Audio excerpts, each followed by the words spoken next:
जय श्री कृष्णा। आइए सुनते हैं बहुला चतुर्थी व्रत कथा, पूजन विधि, महत्व एवं इसके नियम। भाद्रपद मास की कृष्ण पक्ष की चतुर्थी तिथि के दिन बहुला चौथ का व्रत किया जाता है। इसे सामान्य भाषा में बहुला चतुर्थी भी कहते हैं। इस दिन संकष्टी चतुर्थी का व्रत भी किया जाता है। बहुला चौथ के व्रत में गौ माता के पूजन को विशेष महत्व दिया गया है। इस दिन किसान अपने गाय बैल की पूजा करते हैं। इस दिन भगवान श्री कृष्ण और भगवान गणेश जी की पूजा भी की जाती है। बहुला चौथ का व्रत ऐश्वर्य प्राप्ति, संतान प्राप्ति और संतान की रक्षा के लिए किया जाता है। पौराणिक कथा के अनुसार भगवान श्री कृष्ण ने ही बहुला चौथ के दिन को गौ पूजन और गौ सेवा के दिन के रूप में प्रतिपादित किया था। भगवान श्री कृष्ण का एक नाम गोपाल भी है। इस दिन पर गौ माता के साथ भगवान श्री कृष्ण की पूजा की जाती है। बहुला चौथ का व्रत बहुत ही शुभ फल प्रदान करने वाला है। इस दिन संकष्टी चतुर्थी होने से इसके व्रत का फल दोगुना हो जाता है। इस व्रत को करने से जातक के परिवार में सुख शांति रहती है और उसकी सारी मनोकामनाएं पूरी होती हैं। संतानहीन को संतान की प्राप्ति होती है। संतान की सुरक्षा के लिए भी इस दिन का व्रत करने का विधान है। पुत्रवती महिलाएं अपने पुत्रों की सुरक्षा और उनकी लंबी आयु के लिए इस व्रत को करती हैं। ऐसी मान्यता है कि इस व्रत के करने से संतान पर आया संकट दूर हो जाता है।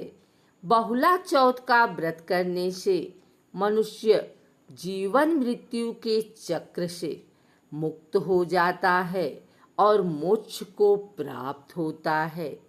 किसान खेती के उपयोग के लिए पशुओं को पालते हैं। गाय हमें दूध देकर हमारा पालन करती है। इस दिन हम उनकी पूजा करके उनके प्रति अपना आभार व्यक्त करते हैं। इस दिन पशुओं की सेवा की जाती है और उनसे कोई काम नहीं लिया जाता है। यह व्रत हमें हर परिस्थिति में सत्य का पालन करने का संदेश देता है। जो व्यक्ति सत्य के मार्ग पर चलता है उसकी रक्षा स्वयं भगवान करते हैं। इस दिन दूध से बनी किसी भी वस्तु का सेवन न करें। ऐसा माना जाता है कि ऐसा करने वाला मनुष्य पाप का भागी होता है। इस दिन गाय और बैल से कोई काम नहीं कराना चाहिए। भगवान श्री कृष्ण द्वारा प्रतिपादित इस शुभ फल देने वाले व्रत की विधि इस प्रकार है। बहुला चौथ के व्रत में एक ही समय भोजन किया जाता है, वो भी संध्या के समय पूजन करने के बाद। इस दिन मिट्टी से पूरा शिव परिवार यानी भगवान शिव, माता पार्वती, कार्तिकेय जी, गणेश जी, नंदी जी और साथ में गाय और बछड़ा बनाकर पूजा स्थान पर एक चौकी पर स्थापित करें। फिर संध्या के समय दीपक जलाकर विधि विधान से उनकी पूजा अर्चना करें और भोग लगाएं। इस दिन भगवान श्री कृष्ण की पूजा का भी विधान है। ऐसी मान्यता है कि जो इस दिन भगवान श्री कृष्ण और शिव परिवार के साथ गाय और बछड़े की पूजा करता है उसके धन ऐश्वर्य में वृद्धि होती है और उसे संतान सुख की प्राप्ति होती है। सूर्यास्त के बाद गाय और बछड़े की पूजा करें। पूजा करने के पश्चात बहुला चौथ की कथा सुने या पढ़नी चाहिए। बहुला चौथ के अगले दिन पूजन करने के बाद मिट्टी से बने गाय एवं बछड़े को नदी या तालाब में प्रवाहित कर दिया जाता है। बहुला चौथ के दिन गुजरात में खुले आकाश के नीचे भोजन पकाया जाता है और सब लोग वहीं खुले आकाश के नीचे बैठकर भोजन करते हैं। बहुला चौथ के दिन मध्य प्रदेश में उड़द की दाल के बड़े बनाकर भोग लगाए जाते हैं और भोग के बाद घर की महिलाएं ही उनका सेवन करती हैं।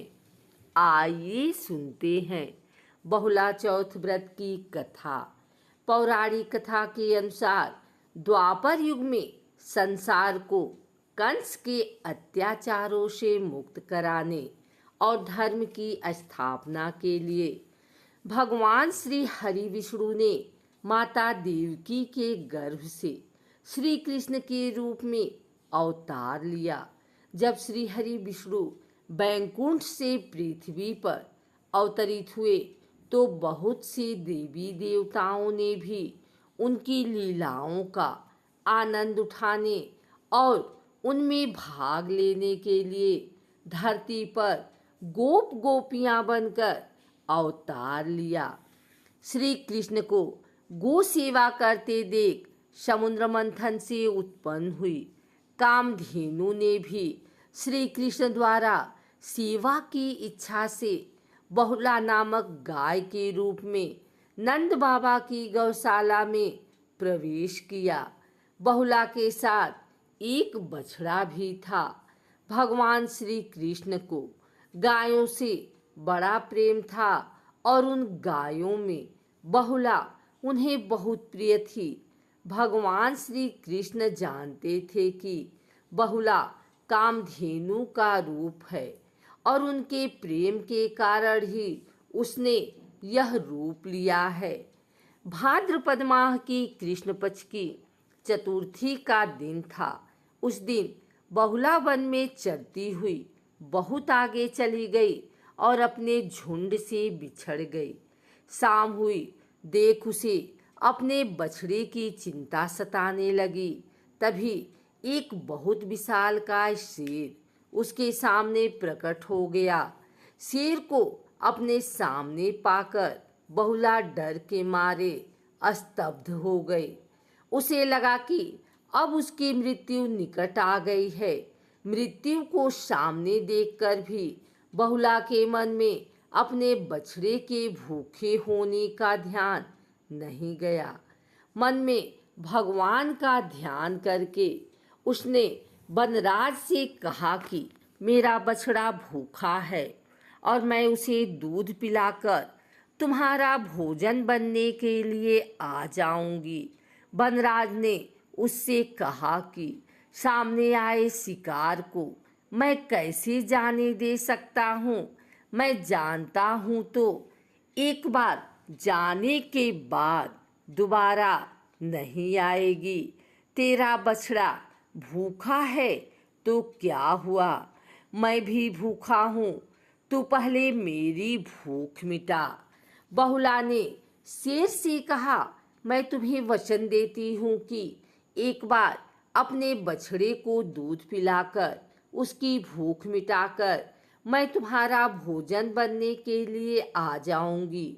उसकी बातें सुनकर वनराज ने उससे कहा कि मैं तेरी बात पर भरोसा करके जाने दे रहा हूँ, तू जल्दी से अपने बछड़े को दूध पिलाकर वापस आ, मैं तेरी प्रतीक्षा करूँगा। बहुला ने जाकर अपने बछड़े को दूध पिलाकर उसकी भूख शांत की। फिर उससे दुलार करके वापस जंगल में उस शेर के पास पहुंच गई। जब बहुला वनराज के सामने पहुंची तो यह देखकर अचंभित रह गई कि वो शेर और कोई नहीं बल्कि भगवान श्री कृष्ण ही थे। उन्होंने बहुला की परीक्षा लेने के लिए शेर का रूप धारण किया था। बहुला ने अपने वचन के पालन के लिए अपने प्राणों की भी परवाह नहीं की। उसकी सत्यनिष्ठा, निर्भीकता और वचन परायणता देखकर भगवान श्री कृष्ण उस पर बहुत प्रसन्न हुए और उसको वरदान दिया, अब से आज के दिन तुम्हारी पूजा की जाएगी। लोग तुम्हें गौ माता मानकर पूजा करेंगे।